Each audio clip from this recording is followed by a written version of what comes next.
Sir నాకు leave కావాలి sir. Reason ఏంటి? మా తాతయ్యకి బాలేదు. సార్ ఈరోజు ఈవినింగ్ కొంచెం తొందరగా ఎళ్తాను sir. But why? As usual మా తాతకి బాలేదు సార్. నాకు ఎమర్జెన్సీ లీవ్ కావాలి సార్. మా తాతయ్యకి బాలేదు. జాబ్ మానేయి నువ్వు. అదేంటి సార్ అలా అంటారు? మరి కాకపోతే వారానికి ఒకసారి తాత తాత అంటున్నావు. నీకు అంతగా మీ తాతని చూసుకోవాలనుకుంటే నీ పక్కన ఓ చైర్ ఏస్తా. మీ తాతని తీసుకొచ్చుకో ఆఫీస్‌కి. మొన్నటి వరకు మా తాతయ్య ఊర్లో బానే ఉండేవారు.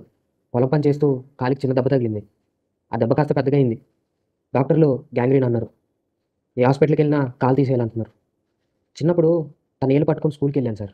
ఇప్పుడు అదే నేను తన చెయ్యి పట్టుకొని కాలు తీసేయడానికి తీసుకెళ్తుంటే బాధేస్తుంది సార్. నా ఫ్రెండ్ ఒక డాక్టర్. వాడొకసారి చెప్పాడు. ఈ గ్యాంగ్రీన్ కేసెస్‌ని ట్రీట్ చేసే ఒకే ఒక్క హాస్పిటల్ కేబీకే హాస్పిటల్స్. అక్కడ ఏ యాంపిటేషన్ లేకుండా ట్రీట్మెంట్ చేస్తున్నారు. మీరు నమ్మరు గానీ ఇట్స్ ట్రూ. మీ తాతను ఒకసారి అక్కడికి తీసుకువెళ్ళు.